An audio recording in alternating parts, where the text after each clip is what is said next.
This is our dream, to feel the pulse of the nation beneath our wheels. For us, driving truck isn't just a job, it's a way of life.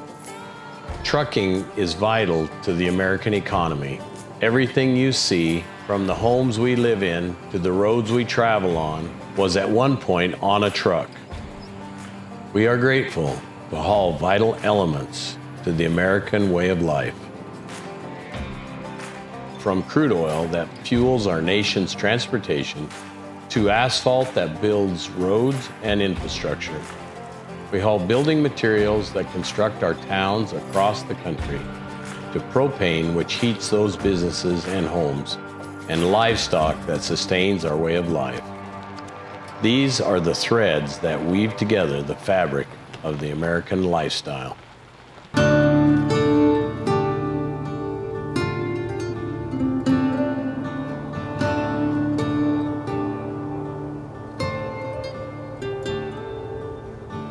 Ryan Brothers Trucking started in 1958 by my father and his brother Jim.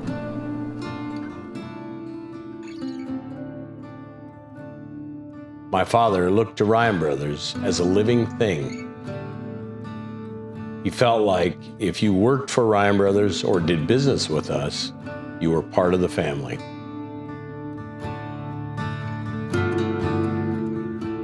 Well, they actually started it 3 years before I was born, so I grew up, I didn't know anything different than being in the trucking business. When I was 15, he taught me how to drive truck. We had a shop in Orland then, and I worked in the shop in the summer. When I graduated from high school, he really encouraged me to go to the University of Wyoming, and his idea of a college plan was make me work enough that I could afford to pay for college for the year. So, he made sure we stayed busy, and we just hauled cattle is all we hauled. And he didn't say, come here and drive truck, and I actually went to work somewhere else. I went to work for the Union Pacific Railroad, of all people, and a trucker going to work for the railroad. And I was there about a year in their offices in Omaha, and knew that was not what I was going to do. How did you know that? It just was driving me crazy that working in an office every day, and it just wasn't a passion for mine.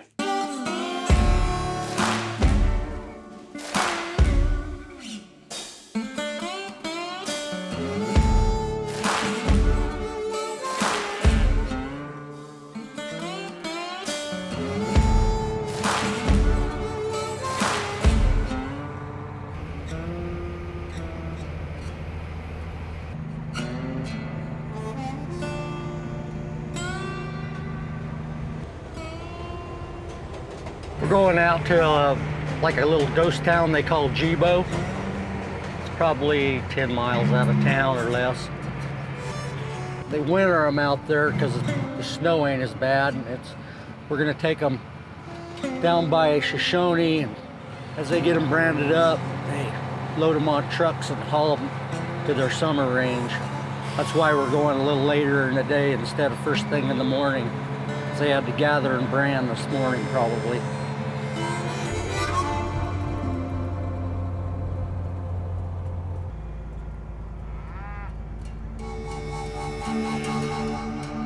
Not leave any cracks, or cattle will get their feet down in there and break their legs.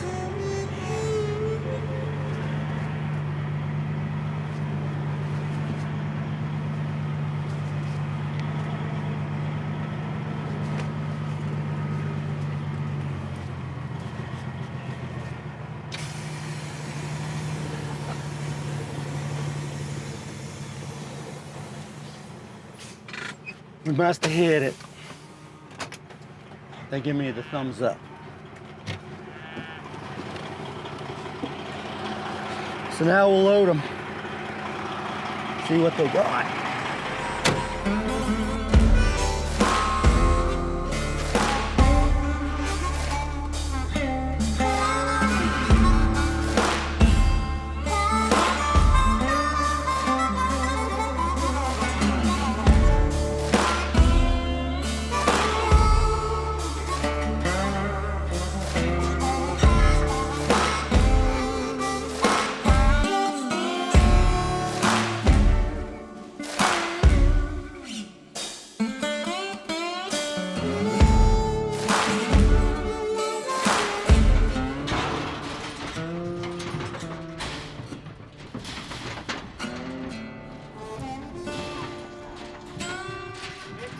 Yo.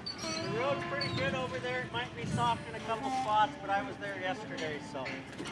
And it was all dry, so. Good luck. Yeah. Good. So who's bringing the tractor? We've got one over there, so. Okay. Ben's going ahead of you. He'll get the gates, and then I'll follow you guys, so. But I just wanted to let you know. And it's not bad until, like, right after you cross the creek. Just from there to the house is where it's a little soft. But other than that, it's really good, so. Okay. We'll head that way.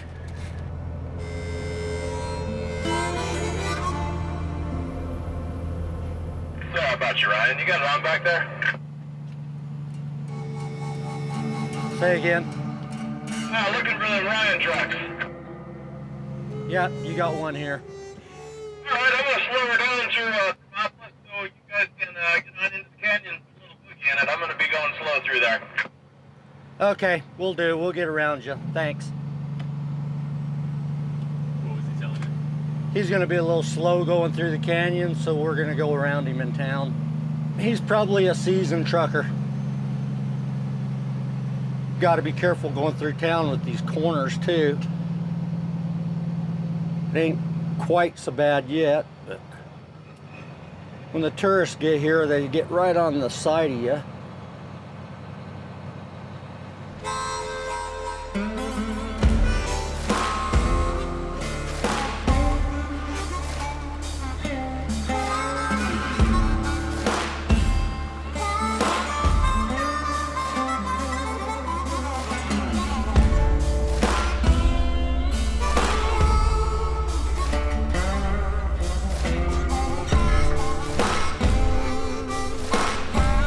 On hauling these cattle though, you don't get directions like you normally do. The first time I come out here, Tom Jr. was telling me how to get to this place, told me where to turn off there, and there's not a number address. You go on this road till you come to a tree, then take a left. That's my directions on how to get up here, and then follow that road to the end. You'll see.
Hi, girls.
There's somebody that answers Ryan Brothers' phone 24/7. Somebody that can make a decision always has the phone.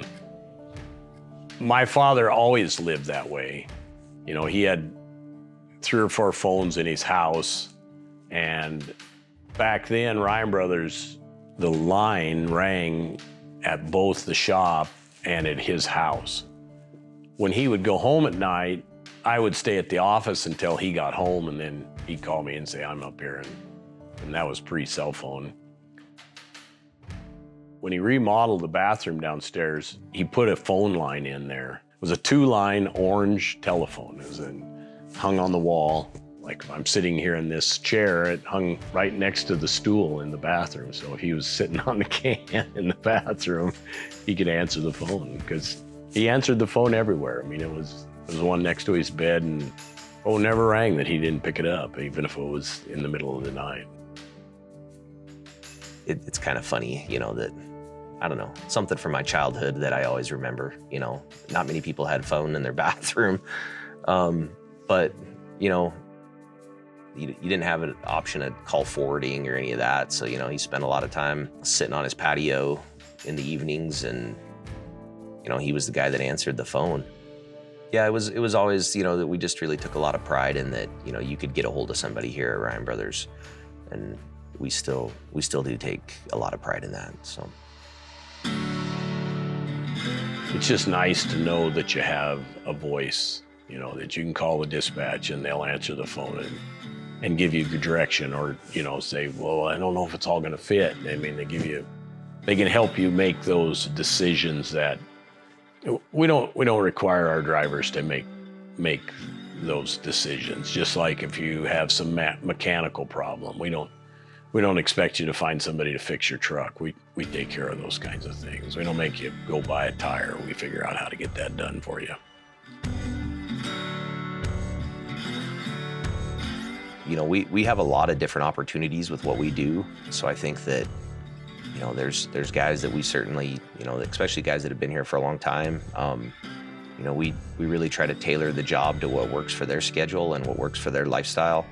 You know, we're going to do our best to communicate with you what our expectations are, and, you know, what we expect of riding for the brand around here.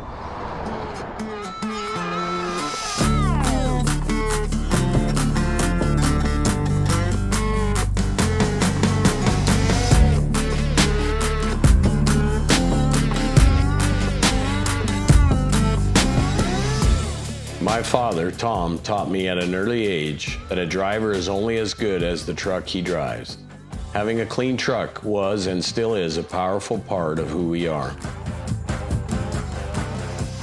We primarily run Western Stars and Kenworths. These trucks are renowned for their ruggedness, versatility, and performance in demanding environments. Our trucks are designed to tackle the toughest jobs with ease.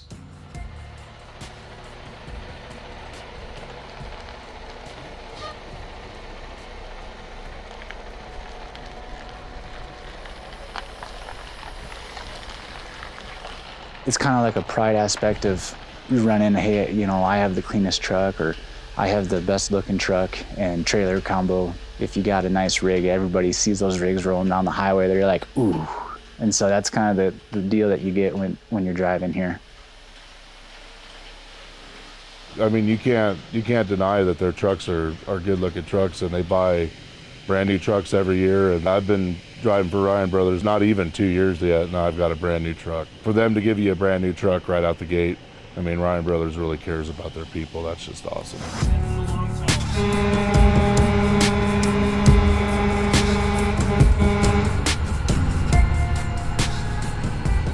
I think all truckers are just little kids at heart, really. At a glance, this is the fleet here. And so then we can go in and look at any particular vehicle. Zoom in now and I can see what his path's been for the day. I can go in, I can see what, you know, his speed is. I can see what the speed limit is in that area. We don't sit here and I'm not Big Brother all day. I'm not looking at what speeds people are going. I can see still shots of that trip. So I can go in and it gives me a still shot like every 2 minutes. Great thing for this, for like the dispatch side, is we can see what the road conditions are like. And so if you have a driver somewhere that's running into like a snow squall, you can go in here and say, hey, you know, you got like 5 miles of that, and then it opens up because I got trucks on the other side of it that are doing just fine. The biggest one for us is like, have guys that'll like jam on the brakes and swerve to miss a deer. Well, we put these giant bumpers on the front of our trucks, and that bumper will not bend to a deer. So big thing in those sort of situations in a harsh braking where you have to get on the brake, or that is maintaining your lane. So that's an example of a main thing we'll coach on, is if a guy slams on the brake and veers, that's how you roll a truck. Sorry, Bambi, but we're gonna keep our truck today. And you know, the coyotes and crows are gonna have a tasty snack for tonight. So someone calls in and says, hey, your driver was driving erratically. I can go in and I can pull different lengths. As long as they call within, I mean, it's like 40 to 60 hours, it'll store footage. So we can go in there and we can pull up videos. So like I had a driver who, she had an interesting thing happen. And so I went and pulled up the video. She didn't slam on her brakes, which was good. And so it didn't automatically kick it to me. So I went and pulled this, but you see that pronghorn dodges right in between the two vehicles. When we pull that up, we can see speed, we can see the location of where it happened. If someone's claiming that our truck caused damage or did something that our driver was unaware of, we can go and we can confirm that it is the truck that the person saw. Or a lot of times what it is just education, because someone in a car and someone in a truck see the world differently. You have that, you give them that perspective and maybe even share the video with them and say, here's what it looks like from the trucker's perspective. Because so many people in the general motor public have no idea what it's like to be in a truck and what, you know, a truck might look like it's going a lot faster than it actually is just because it's larger. But that's where we can use this tool to help also educate the general public too. I like having a camera, you know, with me because I'm a safe driver. And so if something happens, I want that on my side. You know, it kind of backs you up and takes a lot of liability off of you. You know, when you're driving a truck, I think everyone automatically thinks it's the truck's fault. And that's not the case most of the time. So on here too, like drivers they can submit issues with the truck. The great thing is that this will actually dump right into our software that's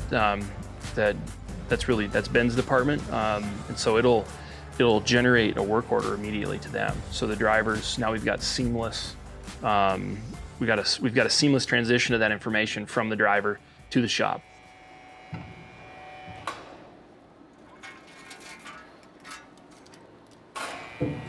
Our shop is the backbone of our operation. In-house, there's nothing we can't do. From major engine overhauls, to changing out windshields, putting new tires on trucks, to fabricating our own trailers, to cleaning trucks in our drive-through wash station. We do it all.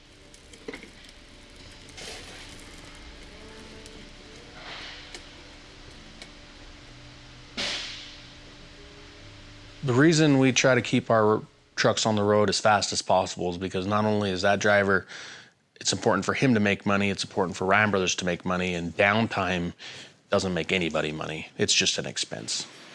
So what do you put back first? The crank, is it the first thing you put in?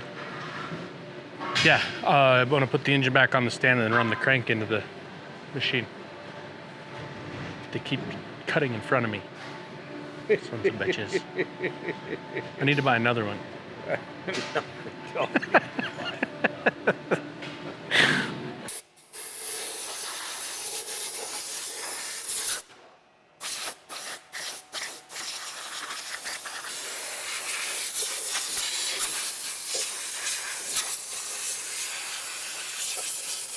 We're building the Series 60 Detroit.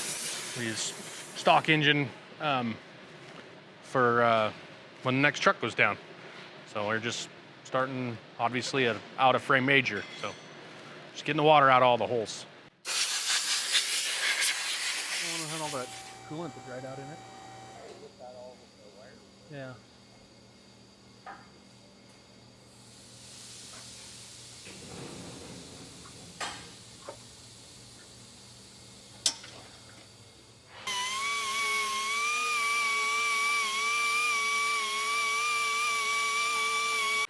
I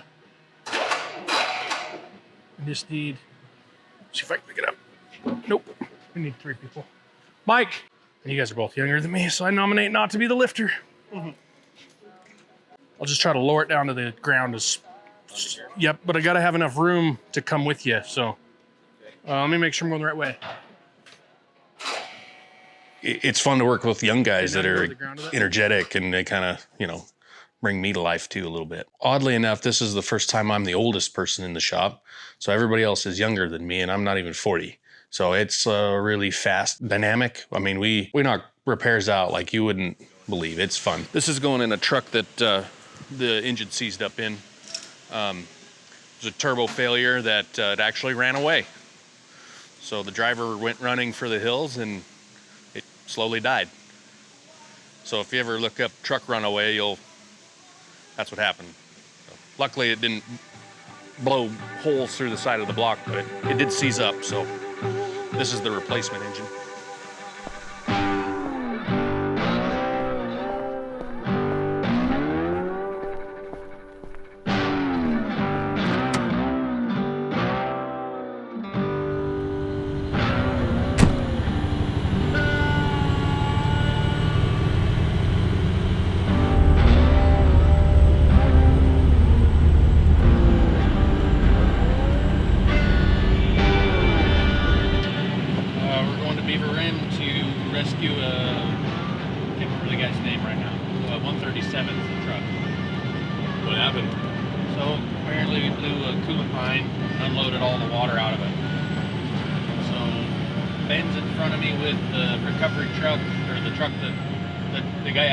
Drives. He was in a spare truck, and we'll just grab his truck and swap him out and put him back to work. So you get to see how to pick up a truck today.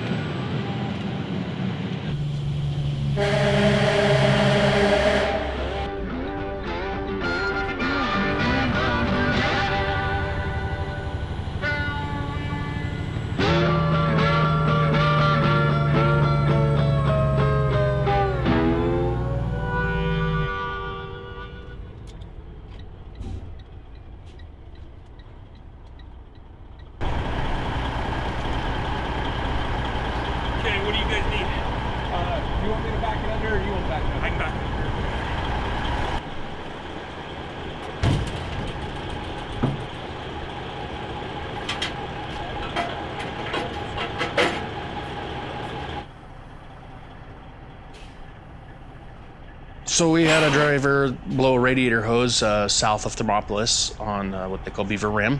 You know, instead of picking the other truck, which is normal to us, so just one driver goes, I just grabbed Ben, who works with me all the time, and we just headed south. Of course, the truck was in a pullout. You know, he had gotten to a pullout, and we swapped the trucks there. Normally, I would have picked 135 up with the wrecker if it had been further and I'd have gone by myself, but being so close, it just made sense to just get going so we could get the driver back on the road.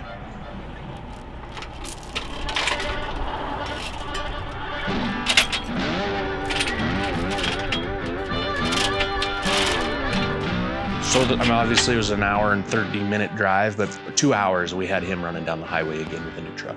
He had a time-stamped load to get unloaded. You know, we didn't want him to use his personal conveyance time or anything like that to get to where he needed to be unloaded for that night.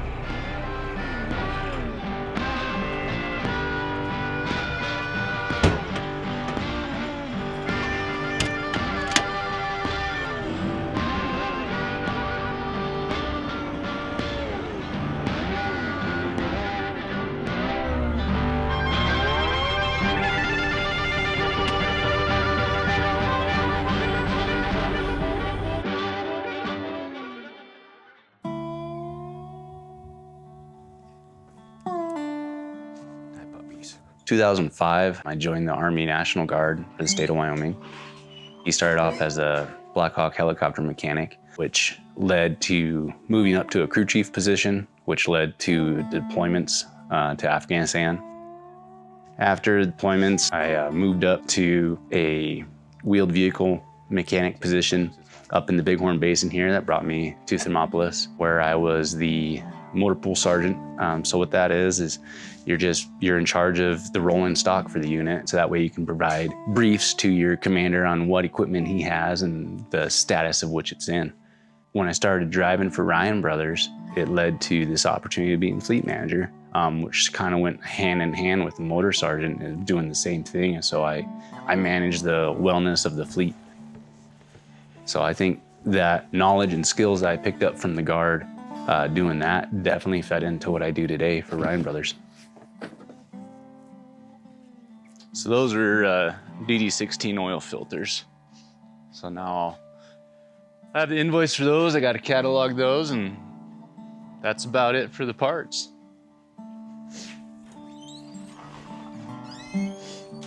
Ryan Brothers is very understanding and flexible for military members in general. I think they have a genuine appreciation for the commitment that our military members have. And so working around their drill schedules, working around their annual training schedules and the schools that they had to go to, Ryan Brothers understands that and has the flexibility to really allow those guys to not only maintain their career here at Ryan Brothers, but excel in their career with the military.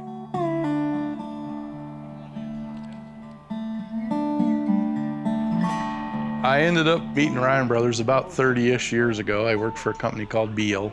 But it wasn't very long after I met them that Viola, Tom Ryan Jr.'s mom, one night I was in town and she said, "Hey, we're having dinner at the house tonight and I expect you to be there." That was kind of where it all started. I mean, they treated me like family from that point forward. You know, I'm here every other week. I end up having beers at the shop and dinner with the family. You know, we talk about work a little bit, but honestly, we just talk about life more than anything. For Motor Power, I have 120 accounts between Montana and Wyoming. And honestly, Ryan Brothers is the only account that I have that is like this, and they treat you like family. For them to treat me like that, I can definitely understand why the people that work for them stick around like they do.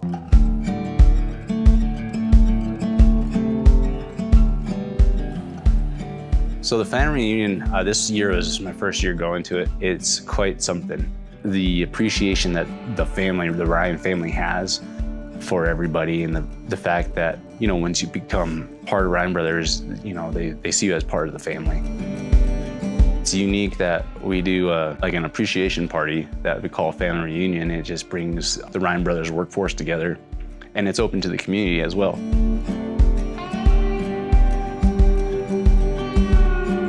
It's a hootenanny, man. It's a pretty fun time. All these people that, you know, support us or we help support, that it's great to come and hang out. I think it's a big part of a lot of what we do is, you know, how do we make our community better than when we came into it? We always feel that you're part of the Ryan Brothers family, mainly because Ryan Brothers is its own family. You don't have to be a Ryan to be a Ryan Brothers family. The legacy of our family is that, you know, my grandfather worked really hard to foster a sense of family and community around Ryan Brothers, and you know, I was raised that way, and we've always felt that, you know, that Ryan Brothers was just part of the Ryan family, basically. A lot of the people that have worked here a long time are part of that family also.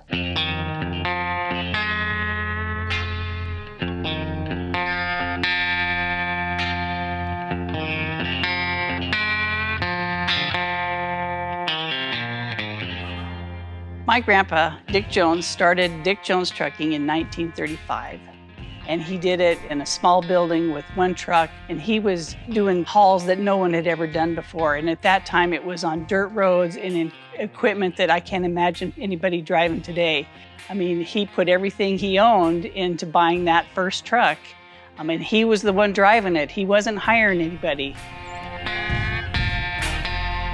We were livestock haulers way back, and in the early or middle 80s, we were needing more to do, and so Dick Jones used to haul a lot of asphalt, and the way we got into the asphalt business is we leased trucks to Dick Jones when we weren't hauling cows, and hauled the asphalt for them. We did most of that work for Cenex, and Cenex bought their own trucks, and Jones got out of the asphalt business, but by that time we had acquired a couple of sets of trains of our own, and it wouldn't have started had we not started with Dick Jones, and that would have made my father smile when we acquired Jones, because that kind of came full circle.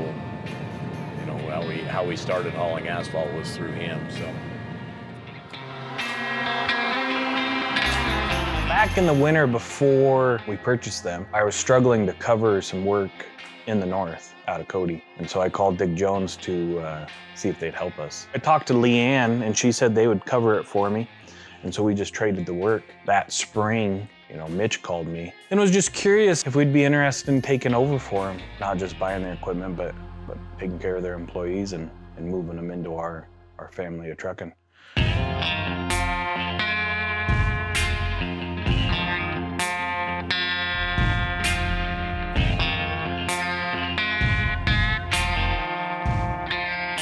Hi, Leanne.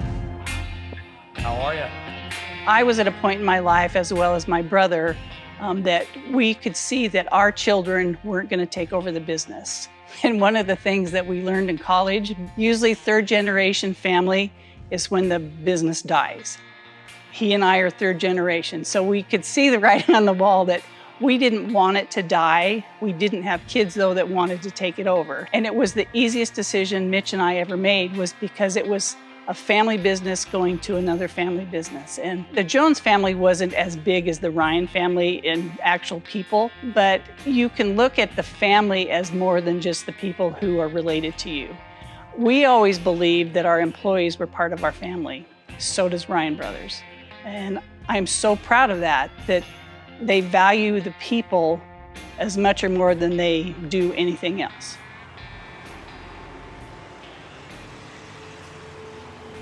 The name Dick Jones Trucking will be gone forever, but I believe the spirit of Dick Jones Trucking will live on through Ryan Brothers for many more years, because they are in their third generation. Ryan Brothers is in their third generation, and they are not slowing down.